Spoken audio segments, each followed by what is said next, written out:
Қазір Air Астана емес, Malindo Air дейді.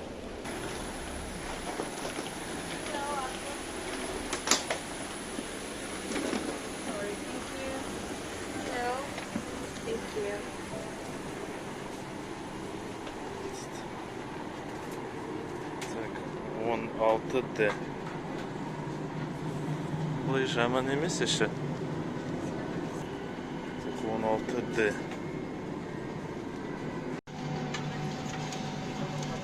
Болды, орынға жайғастым. Онда бір жаманы осындай теледидар жоқ. Сосын орындықтардың барлығы былғарыдан жасалған. Отырып ысып кетеді. Ысын ыстап тұрады сосын. Көпшіліктерде арнайы шықпау жоқ. Неше адам оған ұйықтаған.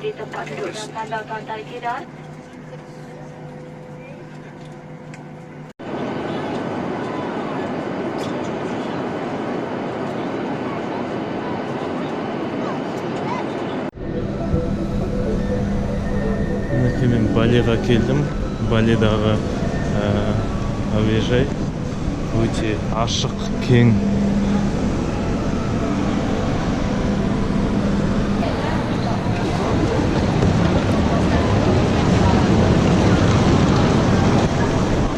Malindo Air деген компаниямен мында жеттім, Куала-Лумпурдан. Түкте ұнаған жоқ. Air Астана жақсы оның қасында. Телевизор жоқ, құлақ қысылмасын деп компьютер бермей соруға. Орындықтар былғарыдан жасалған, ысып кетеді. Тамақ та берген жоқ. Оның қасында мен бизнес классын көрдім, онда да телевизор жоқ. Оның қасында Air Астананың эконом классы, сол Malindo Air'дің бизнес классынан да жақсы болды. 100 000 рупияға 6 гигабайттық интернет қосып алғанмын. Тек сим картаны саласында болды. Өзі автоматически істей береді. Так, ана жерде мені күтуі мүмкін бір адам. Қазір сол жаққа барып көрейік не болатқан.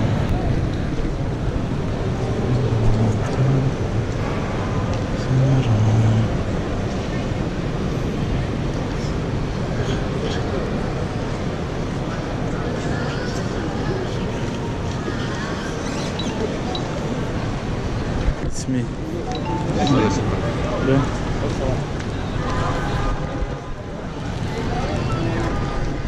Хостелдан адам келіп мені қарсылап отыр. Жазып қойды. Балида жүрмін. Өте ыстық мұнда. Мотоциклдар толып отыр.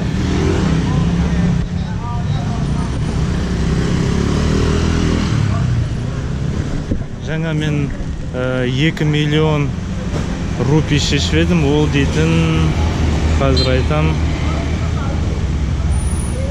54 000 теңге, 2 миллион рупий.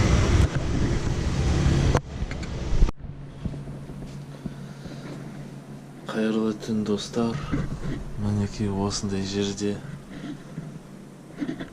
тұратқан жайым бар. Өте нашар жер, ыңғайсыз жер. Лас, жәмен лас.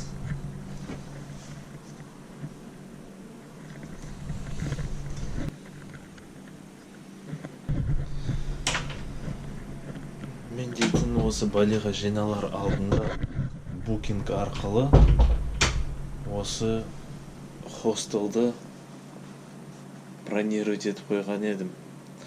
Бірақ фотода жақсы болып тұрды, келгенде жәмен шамалы. Антисанитарий десек те болады. Сондықтан мен дейтін қазір іздедім жаңадан басқа хостелді, бір жақсы хостел тапқан сияқтымын. Сондықтан ертең таңмен мен соған аттанамын. Осы жерден кету керек, жарамайды. Келді, мәне сенің осы сенің орның деді. Осы жерде тышып сиесің деді. ар жақта су деді, ішетін, кухняда сол жақта деді, болды. Өте ыңғайсыз жер. Шолех Силвер Хостел дейді. Чангу деген аймақта орналасқан. Біліп жүріңіздер, келетін болсаңыздар. Мен дейтін ертең басқа жерге кетемін. Мына жер маған ұнамайды. Әр адамның өзінің зат салатын жәшігі міне осындай. Міне осындай тек қана болды. Ішін қараңыздар. Жарамайды. Бірдеңені ұрып кетеді, міне бары жабылған осы. Мына жерге өзің кілт сатып аласың. Мен дейтін негізі 2-3 сағат бұрын келдім мұнда. 15 шақырым әуежайдан осы хостелға дейін 20 минуттай жүрген болармыз. Әңгіме соғып. Жақсы жігіт негізі, әңгіме соққанда бәрі. Осы хостелдің қожайынның досы ол. Сол әңгіме соғып келдік. Бұлай адамдар бәрі мұнда. Уругвайдікі бір жігіті тұрады. Осы жерде жоғарда, Швециядағы 2 жігіт. Олардың барлығы қазір патияға кетті. Ар жақта тағы Швециядан 3 қыз бар, сосын басқа осы хостел, бірақ басқа ғимаратында Новая Зеландиядан және ақштан келген жігіттер бар. Мұнда қожайыны да осының, қонақтары да осы Уругвайдың баласымен сөйлестім. Ар жақта Индонезияның баласы болды. Барлық адамдар, қыздармен де кішкене әңгіме соқтым. Бәрі сыпайы, кәдімгі құрметпен солай сөйлейді.